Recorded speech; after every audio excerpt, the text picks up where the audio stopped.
Hello guys, आज हम एक और जो है लॉजिकल क्वेश्चन ले आए हैं। ये लॉजिकल क्वेश्चन आपको कहाँ आते हैं? जहां पर आप कंपनी के इंटरव्यू देते हो और आपके पास एमसीक्यू वगैरह आ रहे हो कि ये क्वेश्चन दे रखा है, इसके पांच आंसर्स हैं, पांच ऑप्शन है, आपको उनमें से एक जो है करेक्ट करना है। ठीक है, तो ऐसे क्वेश्चन आप कैसे सॉल्व करोगे? आपके पास कोई जुपिटर नोटबुक नहीं होगा, आपको इमेजिनेशन से चलना पड़ेगा। ठीक है, तो आइए क्वेश्चन सॉल्व करते हैं। सबसे पहले क्या है? There is a list in which we can see there is a dog, 5 apple and 42 and banana and 15 and cat 7। So clearly we can see that there is a combination of integers and strings in the info list. ठीक है, ये हमें पता लग रहा है। दूसरे में हम देख रहे हैं फिल्टर इन्फो आ रहा है, ये क्या है? इज इंस्टेंस फोर आइटम, ये अगर हम थोड़ा ध्यान से देखें तो ये लिस्ट कॉम्प्रिहेंशन नहीं है। तो लिस्ट कॉम्प्रिहेंशन में क्या होता है? पहले एक्सप्रेशन होता है, फिर आइटरेशन होता है और फिर इफ कंडीशन होता है। ठीक है, आपको पहले लग सकता है कि ये, भाई क्वेश्चन को अच्छी तरह देखना, आपको लग सकता है कि पहली ये लाइन है, ये एग्जीक्यूट होगी, फिर दूसरी लाइन ये है और ये एग्जीक्यूट होगी। ठीक है, इस तरह से आपको अगर लग रहा है तो गलत हो, क्योंकि अगर ऐसे करने जाओगे तो स्ट्रिंग आइटम डॉट अपर है, जो आपको आइटम तो मिलेगा ही नहीं। आप बोलोगे ये कोड में अगर कहीं लिखा होगा ऑप्शन में कि एरर दे देगा क्योंकि आइटम है नहीं, तो फिर आप गलत हो जाओगे। तो आपको सबसे पहले देखना है कि लिस्ट कॉम्प्रिहेंशन है, और लिस्ट कॉम्प्रिहेंशन का जो सिंटेक्स है वो होता है एक्सप्रेशन, आइटरेशन और इफ कंडीशन। ठीक है, इससे हमें ये समझ आ गया कि ये लिस्ट कॉम्प्रिहेंशन के बारे में।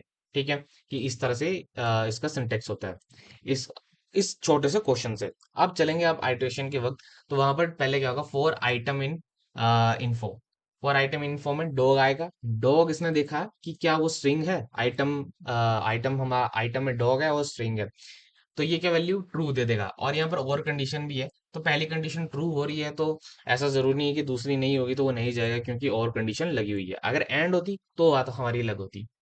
फिर क्या हुआ? ये एक्सप्रेशन में गया, वहां देखा कि इसने कि आइटम जो है वो स्ट्रिंग है, बिल्कुल है, बट यहाँ पर एंड कंडीशन है तो दूसरी कंडीशन भी ट्रू होनी चाहिए। तो इसने लिखा है ए इन आइटम। क्या डॉग के अंदर ए है? नहीं है भाई, कोई भी ए नाम का लेटर डॉग वर्ड में नहीं है। तो ये क्या करेगा? ये एल्स कंडीशन में चल जाएगा और वहां पर आइटम इंटू टू कर देगा। तो वहां पर आपको ये पॉज लेना है, यहाँ पर आपको समझना है कि क्या डॉग इंटू टू हो जाएगा है, या फिर वो एरर दे देगा, या फिर डॉग डॉग हो जाएगा। ठीक है, तो मेरा आंसर जो है वो ये है कि डॉग, उसमें डॉग डॉग हो जाएगा, इस तरह से ये प्रिंट हो जाएगा। उसके बाद फिर से आइट्रेशन जाएगा, फिर आई फाइव को लेगा। फाइव में लिया, इसने देखा कि क्या फाइव स्ट्रिंग है? नहीं है, हम देख सकते हैं clearly it is a integer. तो यह करेगा, इसमें जाएगा इस कंडीशन में, दूसरी कंडीशन में फाइव ग्रेटर देन 20। यहाँ आपको पॉज लेना है, आपको समझना है कि क्या अगर फाइव ग्रेटर देन 20 है या नहीं है, अगर लेस है तो क्या होगा और अगर ग्रेटर है तो क्या होगा। इस कंडीशन में जो फाइव है वो लेस है 20 से, तो क्या वो इधर जाके यहाँ पर ऐसे हो सकता है कि फाइव अगर यहाँ है तो फिर इसने देखा कि फाइव तो इन स्ट्रिंग भी नहीं है और फाइव के अंदर ए भी नहीं है, तो वो फाइव इंटू टू क्या हो जाएगा? 10 हो जाएगा। क्या 10 प्रिंट होगा या फिर कुछ भी प्रिंट नहीं होगा? तो देखो, यहाँ पे पॉज लेना है, फिर आपको अपना आंसर सोचना है और उस हिसाब से आपको कमेंट डाउन कर देना है। ठीक है, इस केस में जो है, अगर फाइव ग्रेटर देन 20 बोला है और फाइव ग्रेटर देन 20 होता नहीं है, तो इस कंडीशन में ये आगे वाले में नहीं जाएगा, क्योंकि कंडीशन ही ट्रू नहीं हुई। यहाँ बिल्कुल नहीं हुई और यहाँ पर बिल्कुल नहीं हुई, तो फाइव जो है वो प्रिंट ही नहीं नहीं होगा। ठीक है, तो ये आंसर है इसका। उसके बाद ये एप्पल में गया, हमने देखो दो आइट्रेशन कर ली, डॉग कर ली, फाइव कर ली, एप्पल एप्पल में गया। एप्पल में जाके इसने देखा कि क्या स्ट्रिंग है? बिल्कुल है। एक कंडीशन ट्रू होगी, स्ट्रिंग है, बिल्कुल है। क्या एप्पल वर्ड में ए लेटर आ रहा है? हाँ आ रहा है, तो क्या होगा? एप्पल वर्ड जो है अपर केस में हो जाएगा, जिस तरह जैसे मैंने यहाँ लिखा है। फिर से आइट्रेशन की, 42 गया। क्या 42 स्ट्रिंग है? नहीं है। 42 ग्रेटर देन 20 है? बिल्कुल है। अगर 42 ग्रेटर देन 20 है तो यहाँ पर देखोगे, यहाँ पर ये इस वाली एक्सप्रेशन में चले जाएगा, क्योंकि यहाँ पर कंडीशन ट्रू हो चुकी है। फिर यहाँ पर गया, इसने देखा कि ये कंडीशन ट्रू नहीं है, तो एल्स में गया, एल्स में जाके 42 इंटू टू के अंदर कितना होता है? 84 होता है आई थिंक।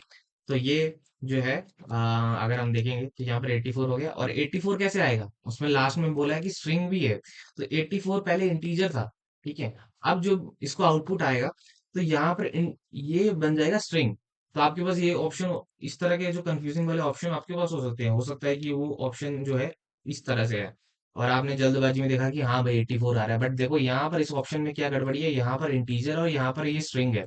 बट हम देख पा रहे हैं कि जब हमने इसको लिया था लिस्ट में, जब ये लिस्ट में था, जो ओरिजिनल लिस्ट में, वहां पर इंटीजर है, बट आउटपुट में ये स्ट्रिंग बन जा रहा है ना? तो इसका आंसर ये होगा। आप ये मत देखना कि देखो यहाँ पर इंटीजर है तो मेरे ख्याल से ये होगा, नहीं। अगर आप अच्छी तरह देखोगे यहाँ पर मल्टीप्लाई होने के बाद ये स्ट्रिंग बन जा रहा है, एसटीआर यूज हो रहा है। ठीक है। तो इस तरह से आपको जो है आइट्रेशन बार बार चलती रहेगी, और आपका जो आंसर है, अगर हम इसको प्रिंट करेंगे, तो देखो मैंने पहले बोला था डॉग डॉग आएगा, 5 प्रिंट नहीं होगा। एप्पल जो है बड़ा केस में आ जाएगा, क्योंकि उसके अंदर ए लेटर था। और 84 देखो स्ट्रिंग बन के ना, यहाँ पर देखो अगर इंटीजर आया होता तो 84 ही, सिंपल 84 होता है, कोई इसमें सिंगल कोट्स या डबल कोट्स नहीं होते, कुछ भी नहीं है। ठीक है। इस तरह से है। तो देखो लास्ट में भी जो बनाना और कैट है ये स्ट्रिंग्स है, और इसमें जो कंडीशन थी दूसरी वाली वो ट्रू हो रही थी कि इनमें हर एक वर्ड में ए लेटर आ रहा था, तो इसने क्या किया, आई स्ट्रिंग की जो आइटम थी उसको अपर केस में कर दिया, और इसका आंसर ये था। ठीक है। इस तरह से इमेजिनेशन प्रोसेस की तरह से आपको जो है कॉपी पेंसिल लेके आपको इसके आंसर नोट डाउन करने हैं, और इसको इस क्वेश्चन को समझना है। अगर इस तरह से आप नहीं करोगे ना, सीधा सीधा आप रन कोड रन कर दोगे, तो मे भी आपको हो सकता है कि जो इंटरव्यू आप दे रहे हो वहां पर आपको जो एमसीक्यू टाइप्स में आपको इस तरह से प्रॉब्लम आ जाए, क्योंकि वहां पर आपको अलाउ नहीं होगा कि जुपिटर नोटबुक यूज करो या फिर कोई अनदर चीज यूज करो। ठीक है। आज के लिए इतना ही। Thank you. कुछ भी डाउट है, आप कुछ भी चीज है या फिर कुछ आपकी तरफ से कोड है जो आपको नहीं समझ आ रहा, तो आप मुझे भेज सकते हैं। ठीक है। आज के लिए इतना ही। Thank you.